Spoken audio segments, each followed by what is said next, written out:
Hello mga kamines! Welcome back to my YouTube channel. For today's video, andito pala kami sa Weekes. I don't know kung anong pronunciation nun, basta. Basta Weekes siya. Dito mga bilihan ng mga plywood, mga gamit sa bahay, sa mga parts ng bahay, mga pinto. Naubusan kasi nabitin yung, remember sa dati kong vlog, pipintura yung asawa ko ng bakod. So, nabitin, kulang ng pang pintura. So, naghanap pa kami dyan. Shoutout kay Mandy na nagbigay ng pintura. Kaso, nabitin lang kaya. Ayan. So, good agad kami sa Weekes. Alam mo naman, kahit na pintura lang yung aming dadayuhin dun, yung asawa nag-ikot-ikot naman, andito na rin daw. Then, hindi lang pintura ang aming nabili. Nakabili rin kami ng hose para sa kanyang sasakyan at saka sa garden.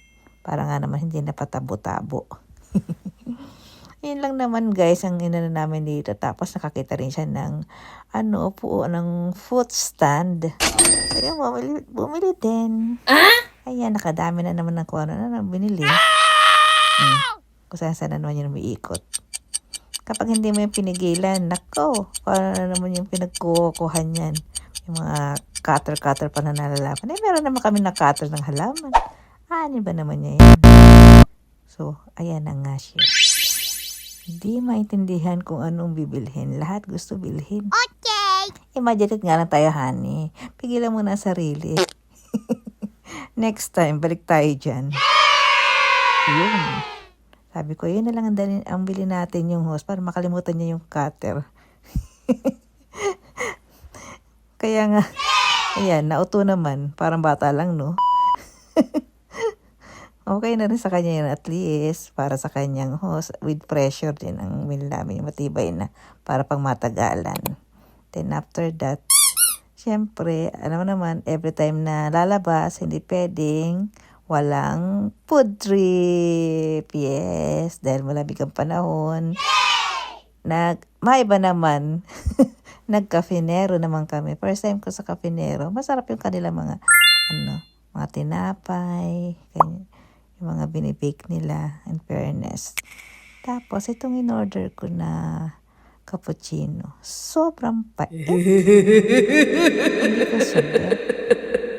Talagang kaya kang ipaglaban, sabi nga sa kape. Sa sobrang tapang.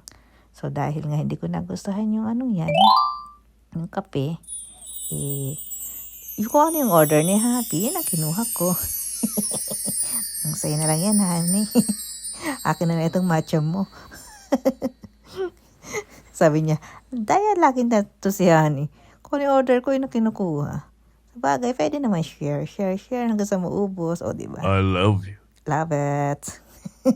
At kinabukasan nga, dahil magandang panahon, nagkaya ng mga tropa ni Dante na mag-barbecue kami sa likod ng bahay namin. Yan.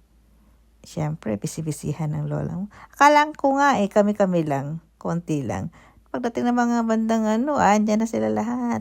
Andyan na yung mga ibang tropa. At least nabinyagan yung likod namin ng barbecue. Nakapag-barbecue na kami dyan, pero kami dalawa lang. Tapos, ayun, nagkayayaan. Yung mga kasabay niya sa work, ayun, di ba? Siyempre, pagluto na, yan, andyan na silang lahat. Nagkainan na. Pati sila Mandy, yan. Yung kapitbahay namin dyan na may-ari ng bahay. Saka yung mother niya. In-invite din namin. Saka siya, sa kanya rin galing yung mga upuan niya at saka mga lamesa. Bigay niya sa amin. Shoutout Mandy, thank you for your kindness. Masarap ng barbecue. Kami nagtimpla niyan. Chicken barbecue and pork barbecue. Yan, matapos na. Then, shoutout to Aiko na nag-prepare ng sisig. Ang sarap ng sisig niya. The best. Woo! Yeah. Yan ang kanyang specialty ko, no? Yeah. Thank you. Okay, enjoy na sa food trip. Then, nung hapon, yan, dahil maganda pa rin ang panahon, kahit windy, nag-decide kami na mag-walking sa Whitson Park. Malapit lang naman kasi dito. Kaya lakarin para lang exercise saka ma-burn yung aming kinain kanina na ang dami. Full stomach talaga yun eh. Siyempre, pagkatapos mag-walking, upo muna. Mas madami yung upo kaysa lakad. Yan muna kami sa lilim. Yung iba, nakikita namin na naglalakad dito. Talagang nakababad sila sa araw kasi nga samantalahin ba. Pero kami, alam mo naman, mga Pinoy, takot maarawan. Kaya upo lang dyan sa Gedli. Then, video sa gilid-gilid. Honey. May chinito po eh. Ang ganda ng river sa side. Tapos yun sa may gilid naman, forest. Dito naman kami madalas tumambay at pag magkayaan lang. Magpahangin ba? Fresh air. Tapos lakad-lakad na naman. Iba na naman ang location nito. Siyempre, pagkatas konting lakad lang, upo na naman ang mga lola mo. Ayan, kunwari, nagbibidyo-video sa paligid, pero ang totoo niyan, yan, napagod na naman, kaya ayan, umupo na naman. Yan, malapit din sa pabalik sa amin. Kaya umupo na lang muna dyan, ayan.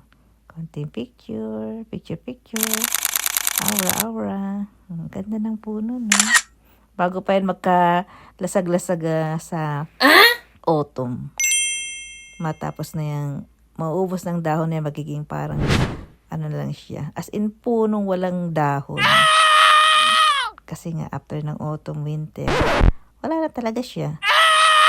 Susunod niyan, kumbaga magpapalit siya ng bagong dahon. Ang galing, no? May mga puno talaga na create ang na para sa mga winter, na malalig ang panahon. At itong asawa ko, nakakita pa ng apple tree. Yan. Nakigulo rin sa mga tao dito na kasi palipas na nga yung apple. Okay. Yung apple dito, yung ayan, nagsilaglagan na nga yung iba.